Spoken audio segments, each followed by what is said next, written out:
नमस्कार, मैं अजय सिंह खर्ब। स्वागत है आपका टेक्स्ट बुक सुपर कोचिंग पर। साथियों, आज हम बात करेंगे कि जब आप अपना केंद्रीय विद्यालय संगठन का इंटरव्यू देने के लिए जा रहे होंगे, चाहे वो आपका पीआरटी, टीजीटी और पीजीटी किसी भी पद के लिए आप इंटरव्यू देने जा रहे हो, वहाँ पर ये डॉक्यूमेंट्स आपके पास में होने चाहिए। क्या आपके पास हैं? बस इतनी सी बात है।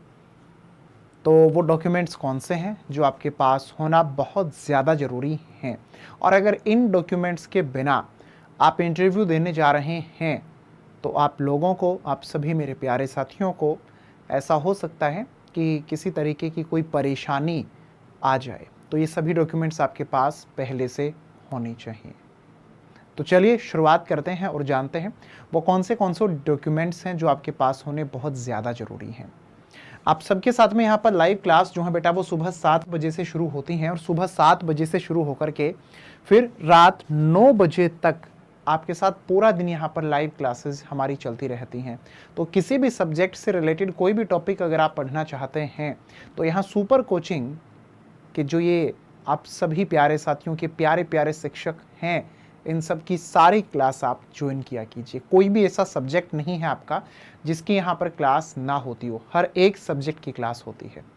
तो चलिए आइए साथियों, हम बात करते हैं अपने मुद्दे की कि वो कौन से कागजात हैं जो हमारे पास होने चाहिए, वो कौन से डॉक्यूमेंट हैं। सबसे पहली बात, आप सभी ने 10वीं कक्षा पास की हुई है, आपके पास होना चाहिए। 12वीं कक्षा आप सभी ने की हुई है, आपके पास होना चाहिए। आपका जो टीचिंग कोर्स आपने किया है, कौन सा टीचिंग कोर्स किया है, एक बार अपने टीचिंग कोर्स का नाम बताओगे? आपके पास में होना चाहिए उसका मार्कशीट, डिग्री, डिप्लोमा, जो भी आपने किया हुआ है। आगे बढ़ते हैं। आपने ग्रेजुएशन की हुई है, बहुत अच्छी बात है। आपने पोस्ट ग्रेजुएशन की हुई है, बहुत अच्छी बात है। ये दोनों आपके पास में आपके डॉक्यूमेंट्स होने चाहिए। इसके अलावे आप सभी को पता है कि आजकल हर जगह पर आधार कार्ड के बिना कोई भी काम दरअसल होता नहीं है। हर जगह आधार कार्ड की डिमांड रहती है। बेटा आधार कार्ड आपके पास में होने चाहिए। इनके अलावे आपके जो लेटेस्ट पासपोर्ट साइज फोटो जो रहते हैं वो आपके पास होने चाहिए। ये बिल्कुल बेसिक चीज़ें हैं जो आप सभी अपना चेक कर लीजिएगा, जो कि आपके पास होना अनिवार्य है हर एक साथी के पास, जिसने भी जिस पोस्ट के लिए अप्लाई किया है उस पोस्ट के अनुसार। अब आप में से कोई ऐसा भी हो सकता है कि जिसने रिजर्वेशन लिया हो, आपके पास कोई रिजर्वेशन है, ओबीसी का हो, एससी, एसटी, आपके पास रिजर्वेशन जो भी हो, उस रिजर्वेशन के लिए आपको सर्टिफिकेट मिला होगा। बेटा आपका सर्टिफिकेट आपके पास होना चाहिए। अगर आपका सर्टिफिकेट आपके पास नहीं है और आप लोगों ने कह दिया है कि आप ओबीसी कैटेगरी से आते हैं, या किसी साथी ने कह दिया कि वो पीडब्ल्यूडी कैटेगरी से आता है और उसके पास उसका सर्टिफिकेट नहीं है जिसके तहत उसने रिजर्वेशन की बात कह दी है केवीएस को, तो आपको दिक्कत आ सकती है सिलेक्शन में। अब हम आगे बढ़ते हैं और बात करते हैं इनके अलावे सर और क्या हो सकता है जो कि हमारे पास होना बहुत ज़्यादा ज़रूरी है। हमारे कुछ ऐसे साथी हैं जो केवीएस को ये बता चुके हैं कि वो इकोनॉमिकली वीकर सेक्शन से आते हैं। तो बेटा मैं उनके बारे में भी बात बता देता हूँ कि आपके पास में आपकी जो इनकम है उसका सर्टिफिकेट आपको मिलता है। आपकी जो तहसील होती हैं, जो आपके ब्लॉक डिवीज़न होते हैं, है ना, जिला मुख्यालय होते हैं, है ना, इनमें से ही कहीं से आप लोगों ने अपना जो सर्टिफिकेट है वो बनवा के अपने पास रखा होगा कि ये हमारी इनकम है, इतनी कम है कि हमें जो आर्थिक तौर पर कमज़ोर वर्ग है उसके तहत छूट दी जाए, तो वो आपके पास होना चाहिए। अगर किसी के पास नहीं है तो बेटा आप अपने डॉक्यूमेंट्स अगर केंद्रीय विद्यालय संगठन को सही से दोगे नहीं तो वो भी आपको सही से सिलेक्ट होने देगा नहीं। आप सबके पास ये डॉक्यूमेंट्स हैं।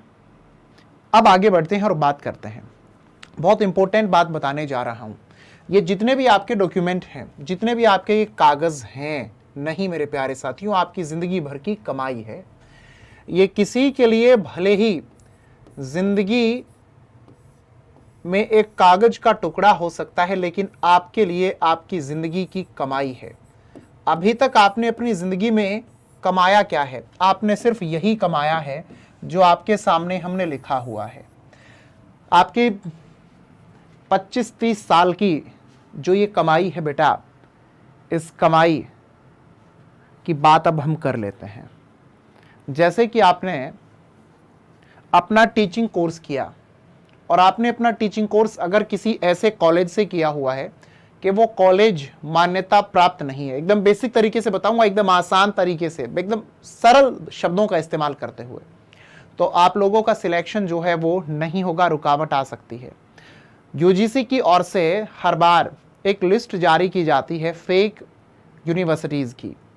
तो अगर आप लोगों ने अपनी ग्रेजुएशन, पोस्ट ग्रेजुएशन किसी ऐसे कॉलेज से की हुई है, किसी ऐसी यूनिवर्सिटी से की हुई है जो कि रिकॉग्नाइज नहीं है यूजीसी की ओर से, तो भी आपका सिलेक्शन रद्द हो सकता है, कैंसिल हो सकता है। इस बात का विशेष ध्यान रखिएगा।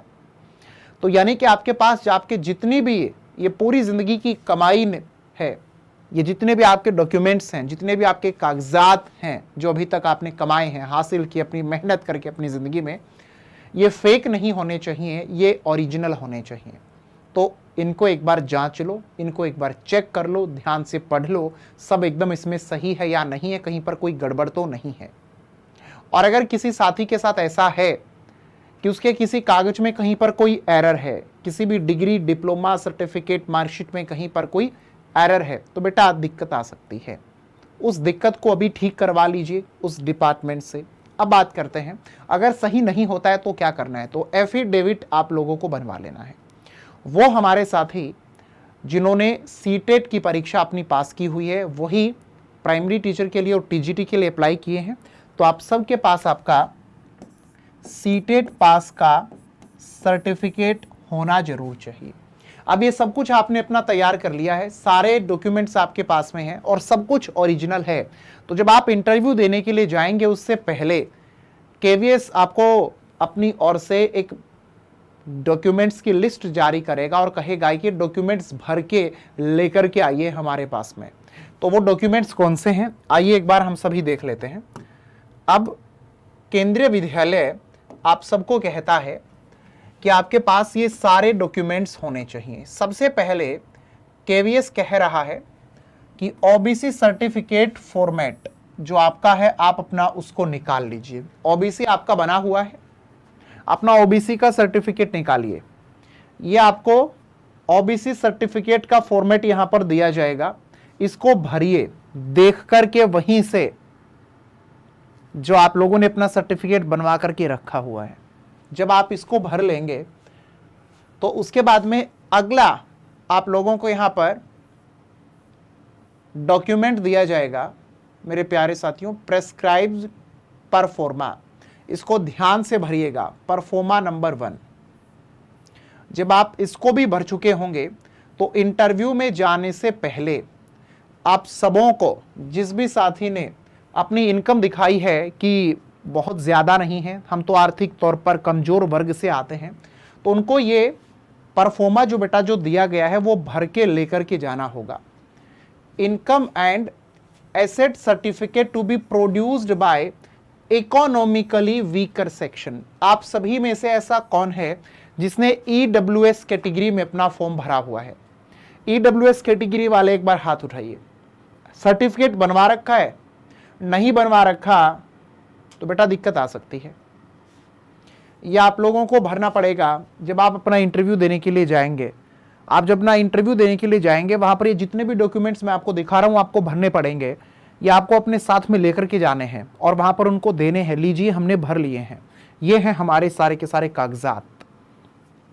जब आप इसको भर देंगे, इसके बाद में आपको अगला जो यहाँ पर अपनी ओर से डॉक्यूमेंट फिल करना है वो है format of medical certificate for person with disabilities. वो साथी जो कि पीडब्ल्यूडी कैटेगरी के तहत आते हैं, उन सबों को भी ये अपना फॉर्मेट जो दिया गया है बेटा, इसे भरना होगा। सारी डिटेल एकदम सही बतानी होंगी, और अगर किसी ने कहीं पर भी झूठ बोली, कोई भी फेक डॉक्यूमेंट इस्तेमाल किया किसी भी तरीके से, तो पकड़े जाओगे, बचोगे नहीं। यह आ गया आप सबका नो ऑब्जेक्शन सर्विस, ठीक है, सर्टिफिकेट, विजिलेंस सर्टिफिकेट। आप किसी डिपार्टमेंट में काम करते हैं ऑलरेडी, आप कहां वर्किंग हैं? आप वर्किंग हैं हमारी जो सेंट्रल और स्टेट गवर्नमेंट हैं उसके तहत, किसी भी डिपार्टमेंट में, किसी भी इंस्टीट्यूशन में, किसी भी ऑर्गेनाइजेशन में। यानी कि आप पहले से अगर कहीं पर एक सरकारी नौकरी अपनी अगर कर रहे हैं, तो आप सबों को अपना नो ऑब्जेक्शन सर्टिफिकेट मेरे प्यारे साथियों जो है वो यहाँ पर बतलाना पड़ेगा और अपने साथ लेकर के भी जाना पड़ेगा। आगे बढ़ेंगे, बात करेंगे मोस्ट इंपॉर्टेंट जो आप सबके लिए है, ये है बायोडाटा। ये मोस्ट इंपॉर्टेंट क्यों है, अब आप लोग इसे जान लीजिए। जब आप अपना केंद्रीय विद्यालय का इंटरव्यू दे रहे होंगे, वहां पर आपके इंटरव्यू की शुरुआत बायोडाटा से ही होगी। आपके इंटरव्यू में जो सबसे इंपॉर्टेंट आपकी ओर से सामने बैठे हुए पैनल को दिया जाएगा, वो ये आपका बायोडाटा होगा। ये आपका बायोडाटा ही तय करेगा आपका इंटरव्यू किस दिशा में जाना है। और ये बायोडाटा आप सबों को पहले से बहुत अच्छे से सोच समझ करके भर के अपना तैयार कर लेना है। अगर इसमें आप लोगों ने कोई भी गड़बड़ किसी भी तरीके की कर दी, तो यकीन मानिए आप अपने इंटरव्यू को फिर उसी दिशा में लेकर के चले जाओगे जो गड़बड़ आपने की होगी। बायोडाटा कैसे भरना है जानना चाहते हो तो कमेंट करके बता दो, मैं आप लोगों को इस पर एक वीडियो बना करके दे दूंगा, और कल ही दे दूंगा ये वीडियो, बहुत दिनों के बाद में नहीं, कि बायोडाटा को भरना कैसे है, किन बातों का ध्यान रखना है। आगे बढ़ेंगे, बात करेंगे। अब केंद्रीय विद्यालय संगठन आप सभी को एक बात कहता है कि आप हमें अंडरटेकिंग दीजिए। किस चीज की अंडरटेकिंग दीजिए, आइए सुन लीजिए। केंद्रीय विद्यालय संगठन आपको कह रहा है, I hereby undertake that in case of my selection, यानी कि अगर मेरा सिलेक्शन हो जाता है जिस पोस्ट के लिए मैंने अप्लाई किया उस पोस्ट पर, इन Kendriya Vidyalaya Sangathan, I am willing to be posted anywhere in India. यह बहुत इंपॉर्टेंट अंडरटेकिंग आप लोगों की ओर से दी जा रही है। केंद्रीय विद्यालय आपको सिलेक्ट करने से पहले ही, हाँ, आपके केंद्रीय विद्यालय संगठन के जब इंटरव्यू आपके होंगे ना भी, तो आपको सिलेक्शन देने से पहले ही केवीएस आपसे पूछ लेता है कि आप हामी भर रहे हैं कि आपको पूरे भारत में हम जहां भी पोस्ट देना चाहें, जिस भी पद पे आपने अप्लाई किया उस पद पे काम करने के लिए हम आपको इंडिया में कहीं भी भेजना चाहें तो आप जाएंगे। सेंट्रल लेवल की जॉब है, आप कल को मना नहीं कर सकते, मैं नहीं जाऊंगा, टर्मिनेट कर देंगे। सारी की सारी इंफॉर्मेशन आप सभी को आज डॉक्यूमेंट से रिलेटेड मैंने दी है, तो आप सभी साथी इन डॉक्यूमेंट्स को जुटा लीजिए अगर आपके पास नहीं है तो। ऐसी ही इंफॉर्मेटिव वीडियोस लेकर के आप लोगों से आगे भी मुलाकात करता रहूंगा। तब तक सभी खुश रहो, स्वस्थ रहो और अपना ख्याल रखो। शिक्षा जगत से जुड़कर राष्ट्र निर्माण में सहयोग करने के लिए आप सबका प्रेमपूर्वक धन्यवाद।